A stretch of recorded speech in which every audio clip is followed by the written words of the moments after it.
Hi everyone, and welcome to the Excel course guide for intermediate users. Now we recommend that you've either studied the beginner's course or you've read through the course guide for beginners and you feel confident that you can go through each of the beginner's tasks and topics comprehensively.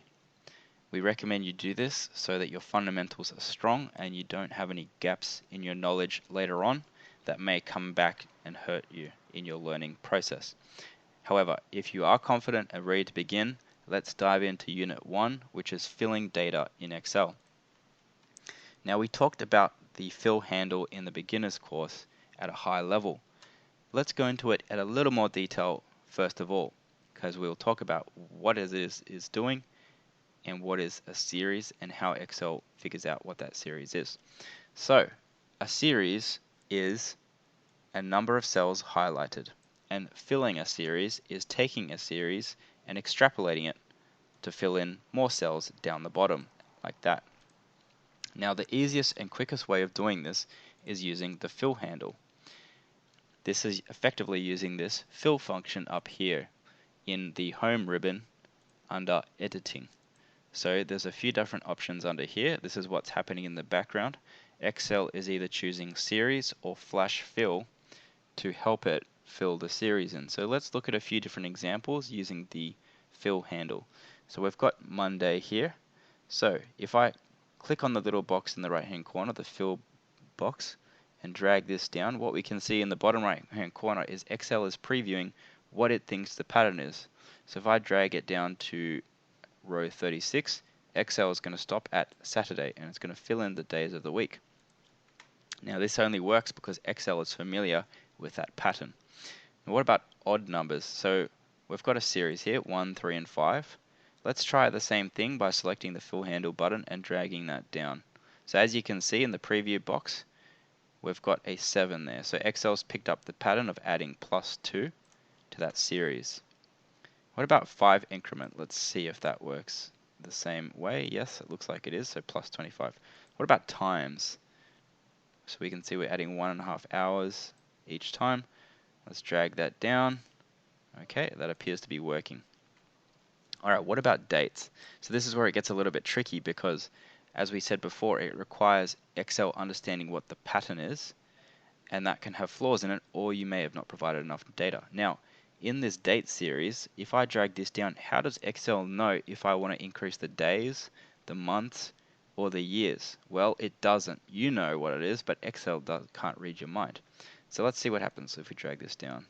So it's going to actually add the days first as its priority. But that's not actually what I wanted. What I want is I want to add the months to it. I want to add the months. So let's just press Control Z to undo that. So what we can do is, instead of just doing the quick way, the fill handle, we can actually learn the more sophisticated way and get the exact thing what we want to do. So what I'm going to teach you now is, instead of left clicking the fill handle and dragging it, what I want you to do is right click it and drag it down. So see, now that this little menu box has popped up, it's given us some more comprehensive options. We can copy cells, which is just going to put the same thing down the bottom. We can fill series, which is what we did by default. It's filling the series. And we can do it with formatting or without formatting. There's some more detailed options. Okay, because it's a date, it's also given these quick choices down here, which is days, weekdays, month, and years.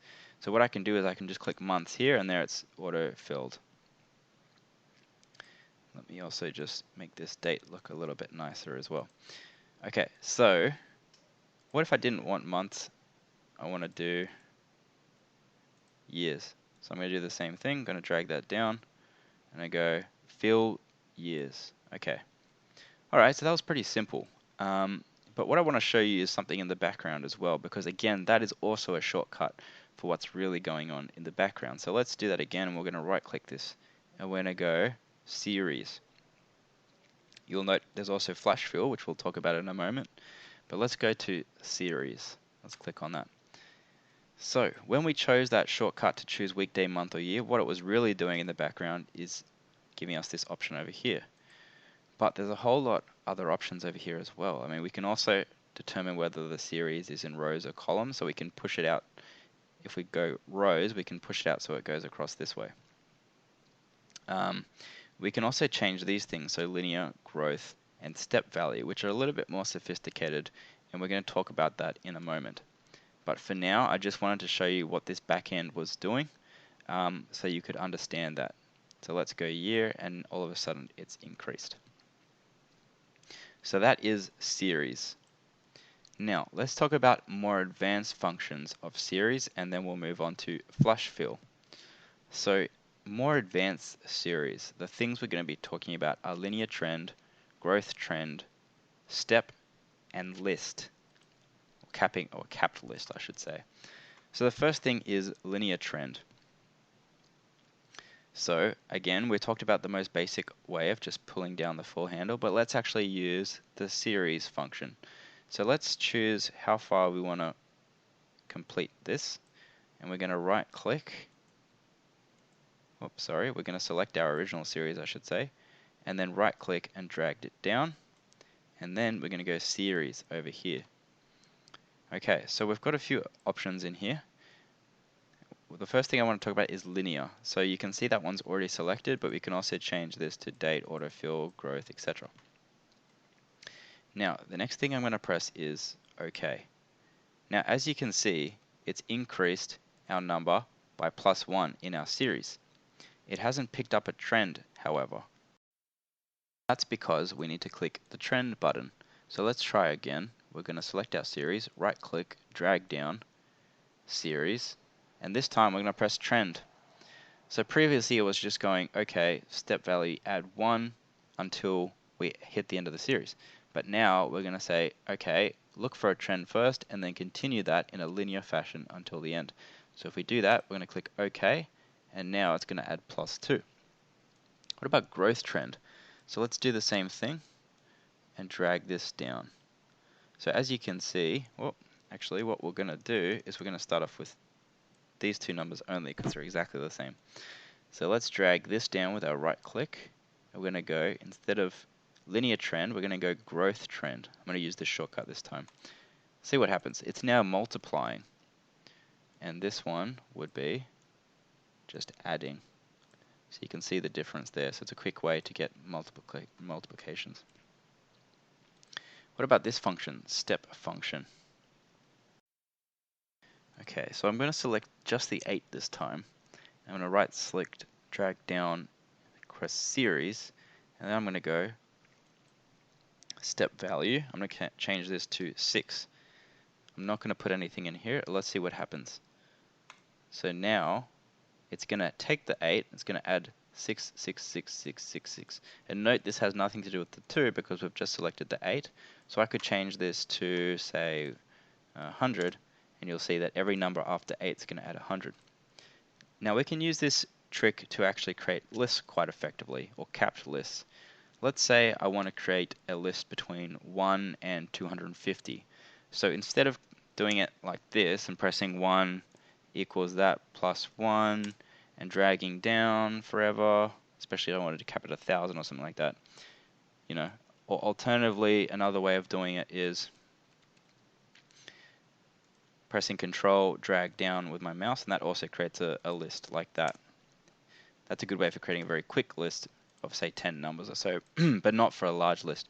So for a large list, what I want us to do is go, I'm going to go the slow ways. So I'm going to go fill over here. I'm going to go series, and then I'm going to go step value 1 and stop value 250. So basically what that means, whoop, sorry, I forgot to add in the 1. So what that means is we're going to go fill series columns to make sure it goes down. Our step value is 1, so that's going to be the value we add +1 to, because we want a list of 1, 2, 3, 4, etc. We're going to add in a stop value this time. Basically this means keep doing that, keep adding that step value until you hit whatever's in here. If I press OK now, it's going to create my list down here, and you'll see the last value is 250. And if you're wondering how I did that with my keyboard to get there quickly, it means you haven't watched the beginner's course. And the answer is you press Control down on your keyboard. So that also works across. So if you want to put the numbers across like this in a row, you can do it that way as well. Go fill series, but go to rows this time, and let's go 250 over here, and then we've got the same deal over here, capping out 250. All right, so let's talk about flash fill.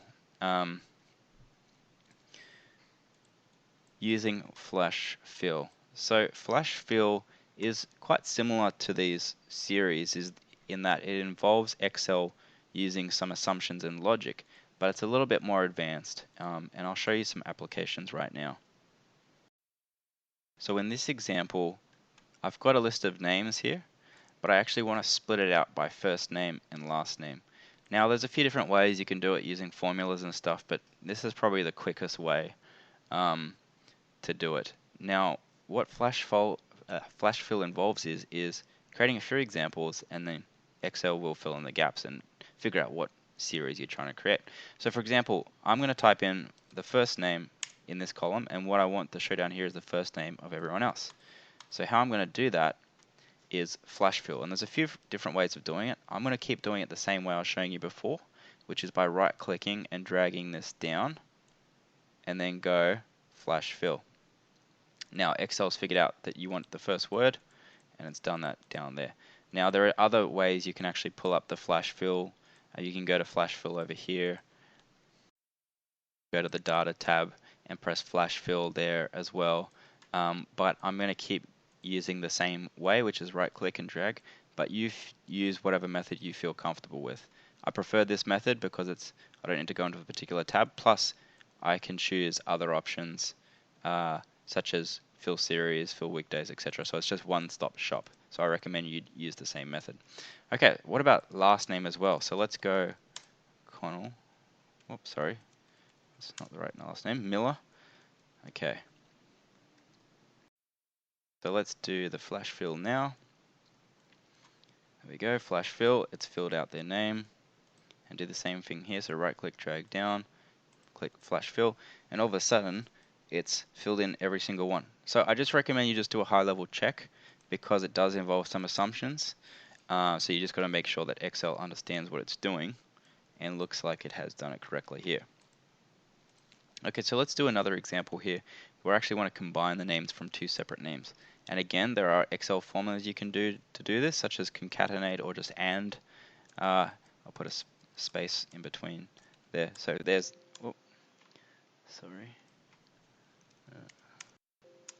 equals and.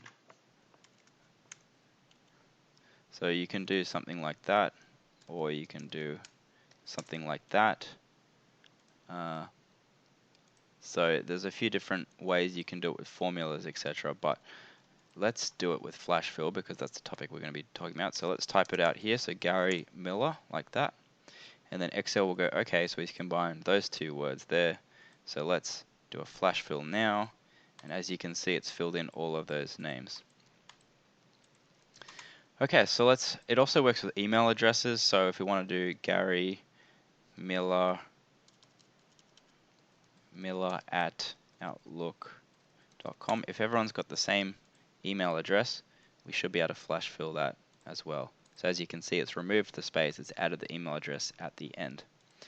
It also works with proper case as well, so if you want to capitalize all of those words, and again, there's formulas you can use for this, but this is nice and quick. So let's go capitalize Gary Miller. Let's right click that, flash fill, and now all of these have been capitalized. You'll notice that even some of them, which already had a capital at the beginning, have been capitalized in the correct way. You can also do it with initials. Basically any trend that is comparable between the two, Excel can do this for you. Okay, so let's do a different text format. In this case, we're actually doing dates. And as you remember, we had some trouble over here because there was a few different variables that you can choose from. Is it the day, the month, or the year? So let's say we want to extract data from a list. We just want to pull out the year. And instead of using a formula, what we can do is just type 2019, and Excel is going to figure out you're taking the last 4 digits. And there we go, flash fill, it's taken out the year. Perfect. Okay, so I just want to go through an example where Excel's logic is less than perfect. So let's say we want to put W in here because we want to take the last letter over here. What Excel doesn't know is, are you taking the first letter of the word or are you taking the last letter of the word? So this is actually the user's error because it hasn't provided enough examples for Excel to use from. So as you can see, it's assumed that you're using the first letter, which is actually incorrect. So what we need to do is provide more examples. So we're going to go W, M, okay, and that should be enough of an example because Excel will go, oh, no, he's actually talking about that last letter at the end. Okay, so we've talked about everything to do with flash, fill, and series. The only two things that we haven't talked about now is justifying a text series and creating a custom fill list. So the reason the latter one is included is because if you go to the home menu, under the fill menu bar, we've also got this option over here, which is justify. So what I've got over here is some really long text. And instead of resizing the columns or wrapping the text or the other ways that we've talked about in the beginner's Excel course in getting the text in a more readable manner, plus merge and center, which I tell people to avoid because it creates issues with formulas in a page. There is this other workaround which is really neat that you can get text in a readable manner. And basically what you do is you select the range that you want the text to fit in. So this does require some estimation, but let's say we want it to fit in this little square here because I'm going to put a box around it like so, as you can see. What we can do is select the area and then go to Fill, Justify, and now as you can see it perfectly fits in this little box. So you can do it with different shapes as well. So let's say I want one really long one, let's do that. And go Fill, Justify, and as you can see it's just been pushed down onto the next row. So quite a cool handy way of doing it instead of going selecting the text, copy, paste like that so it fits and then deleting the last word and so forth. So it can be a little bit fiddly. Just use the justify function. Okay, so the final thing we're going to be talking about is creating a custom fill list and why this is important for autofill. So you remember before when we had a few days of the week, we could drag this down and it would fill the series. And this works because Excel understands what's next in that series. So whilst for some things it's obvious, for example, we've created a pattern, there was no pattern for this. So Excel knew about this pattern is because it had already been told about it. And it was told about it in custom lists. Now, custom lists are generally used for sorting, which we're not talking about in this chapter, but you can actually access those sorting lists or those custom lists through the sorting feature and actually go custom list OK, and here it is in here. Now, the other way you can access it is through the File Options Advanced and scroll down and you'll see the custom list. Here it is here, edit custom list under general. So it's right at the bottom of the scroll bar. If you go edit custom list, this is where it actually gives you the opportunity to import lists from cells, which we weren't able to do from that other quicker way of getting to that menu. So as you can see, what there are already is these three letter weekday list entries, the full day list entry, the months, the long months, etc. So Excel already knows what's coming list in this pattern. So, but what we can actually do is we can create our own lists, which is an efficient way of creating an autofill that we'll use again in future. So let's create a custom list. What I've done is I've created a list of Australian cities ranked by importance. Just a joke, don't take it seriously. And then click import. And now all of a sudden we have our list like this. You can also do it by manually typing them out, but that's kind of frustrating. You can add a space in between and then press add once you're done. But we don't want that one, so let's delete that. So now as you can see, our custom list is saved in here. So now, anytime we go Sydney over here, and we pull down the fill handle, it should customize our list in that order. And we can do it from reversed order as well, so we can go Darwin over here and then drag this, oops, sorry, paste this over here and then drag this up, and you can see it's auto-populating based on that list. So that is everything in Unit 1, filling data in Excel. I hope you've learned a lot from this video, and we'll move on to the next one, which is formula referencing.